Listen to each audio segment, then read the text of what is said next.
video kali ini saya mau mereview beberapa bahan masakan yang sering saya pakai di dapur kalori ya. Untuk garam, di sini saya pakai garam merek Revina seperti ini.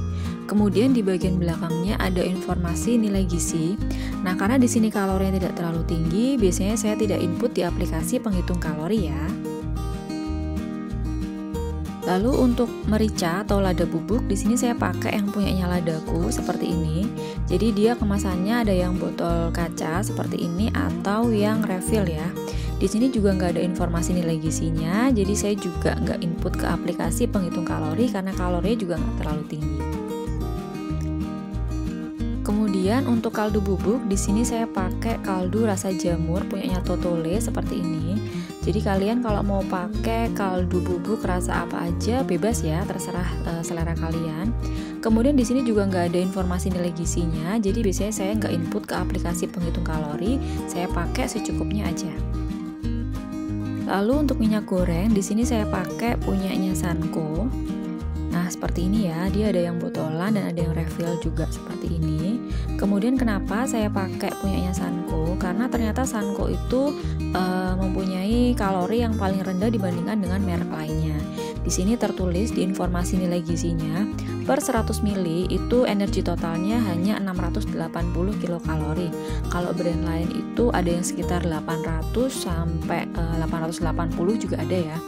Nah, di sini saya pakai yang punya Sanko karena kalorinya yang paling rendah. Kemudian untuk kecap manis, di sini biasanya saya pakai punyanya ABC ya. Nah, seperti ini kemasannya, ada yang refill. Kemudian untuk informasi nilai gizinya kita bisa lihat di bagian belakang kemasan.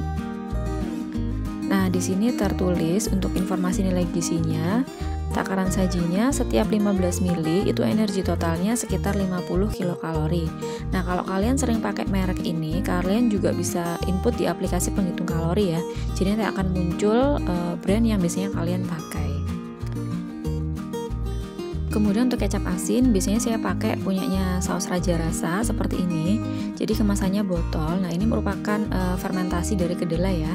Di sini juga ada informasi nilai gizinya, tapi di aplikasi penghitung kalori itu udah ada kecap asin. Biasanya saya pakai yang udah ada di aplikasi.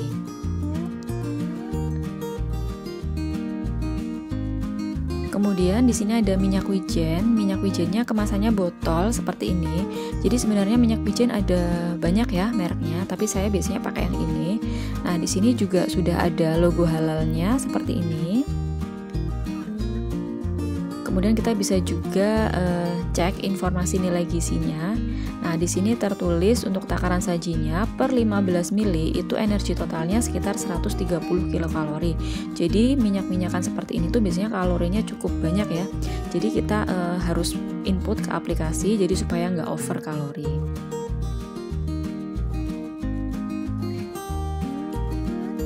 Kemudian di sini saya juga ada saus teriyaki. Saus teriyaki biasanya saya pakai yang punyanya Saori seperti ini.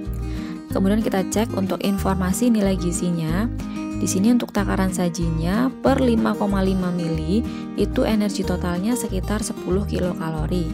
Nah, biasanya saya pakai satu resep tuh sekitar 5 ml ya. Kita bisa input di aplikasi. Kemudian untuk saus tiram, di sini saya pakai punyanya Saori. Jadi saus tiramnya ini ada yang kemasan botol gini atau yang saset juga ada ya.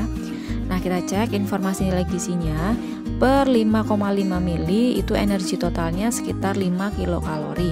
Jadi biasanya saya juga pakainya sekitar 3 sampai 5 ml ya, 3 sampai 5 ml per resep sajian. Kemudian untuk saus, di sini saya pakai biasanya saus punyanya Del Monte, saus sambalnya Del Monte seperti ini.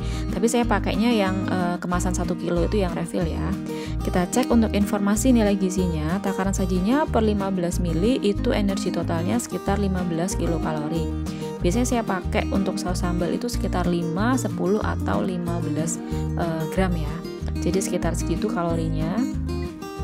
Kemudian untuk saus tomat saya juga pakai punya Del Monte. Di sini ada informasi nilai gizinya juga. Per 15 ml itu berapa ini energi totalnya sekitar 20 kilokalori. Jadi agak lebih banyak dikit ya dari yang saus sambal. Nah, kalau kalian sudah pakai brand tertentu, kalian bisa input ke aplikasi. Jadi nanti kalau pas mau pakai lagi, kalian tinggal search brand yang sudah kalian input ya ke aplikasi.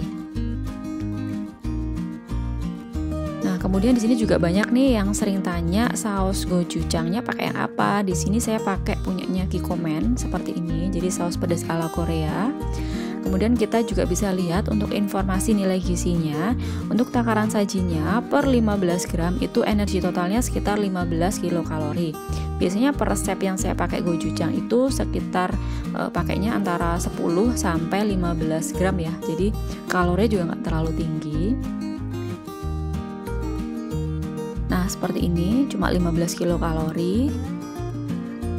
Nah, kenapa saya pakai punya Kikkoman? Karena Kikkoman ini udah ada label halalnya ya. Jadi kadang masih ada yang tanya gochujang halal itu apa, kita bisa pakai punya Kikkoman.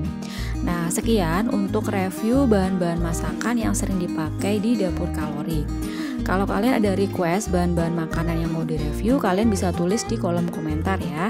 Sekian untuk review bahan-bahan makanan kali ini, semoga bermanfaat. Sampai bertemu di video selanjutnya ya. Makasih.